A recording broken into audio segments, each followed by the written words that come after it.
Keeper എന്ന് പറയുമ്പോൾ നമുക്ക് ആദ്യം ഓർമ്മ വരുന്നത് MS ധോണിയാണ്. ധോണി കീപ്പിങ്ങിൽ പുലിയാണ്. ലോക ക്രിക്കറ്റിലെ തന്നെ നമ്പർ 1 കീപ്പറാണ് MS ധോണി. ധോണിയുടെ കീപ്പിംഗ് സ്റ്റൈല് വ്യത്യസ്തമാണ്. ധോണി ഒറ്റ കൈകൊണ്ട് സ്റ്റംപ് ചെയ്യുന്നത് നമ്മൾ കണ്ടിട്ടുണ്ട്.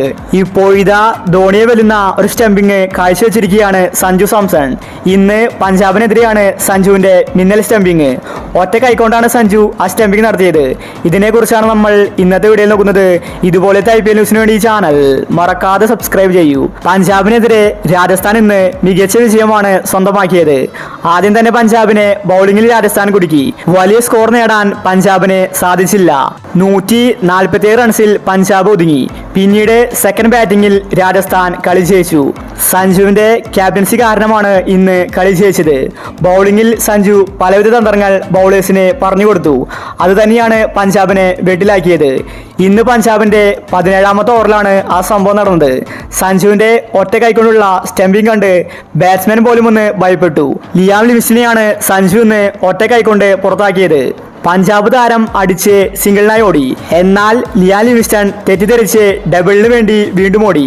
എന്നാൽ എതിർഭാഗത്തെ ബാറ്റ്സ്മാൻ പറഞ്ഞു അത് ഡബിൾ ആവശ്യമില്ല, തിരിച്ചോടാൻ.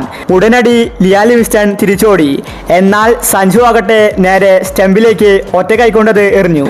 ഫീൽഡേഴ്സ് അത് സഞ്ജുവിന്റെ കയ്യിലേക്കാണ് ത്രോ എറിഞ്ഞു കൊടുത്തത്. സഞ്ജു അത് പിടിച്ച് സ്റ്റംപിലേക്ക് കൊണ്ടുവരുമ്പോഴേക്കും അത് ഔട്ടാകില്ല.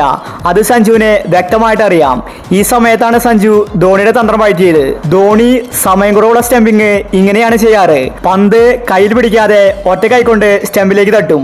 ഇന്ന് സഞ്ജുവും അതുപോലെയാണ് ചെയ്തത്. അതുകൊണ്ട് തന്നെ ലിയാം ലിവിങ്സ്റ്റനെ സഞ്ജു പുറത്താക്കി. മികച്ചൊരു സ്റ്റംപിങ് ആയിരുന്നു അത്. ലിവിങ്സ്റ്റൺ പോലും ഒന്ന് പേടിച്ചു വിറച്ചു. താൻ ഔട്ടായെന്ന് താരത്തിന് പോലും വിശ്വസിക്കാൻ സാധിച്ചില്ല. അതുപോലത്തെ സ്റ്റംപിംഗ് ആണ് സഞ്ജു ഇന്ന് പുറത്തെടുത്തത്. ശരിക്കും എല്ലാവരും ഓർത്തുപോയത് ധോണിയാണ്. ധോണിയാണ് ഇങ്ങനെ ചെയ്യാറ്. എന്തായാലും ഇന്ന് പഞ്ചാബിനെതിരെ രാജസ്ഥാൻ കളി ജയിച്ചിരിക്കുകയാണ്. ഇതുപോലത്തെ IPL ന്യൂസിന് വേണ്ടി ചാനൽ മറക്കാതെ സബ്സ്ക്രൈബ് ചെയ്യൂ.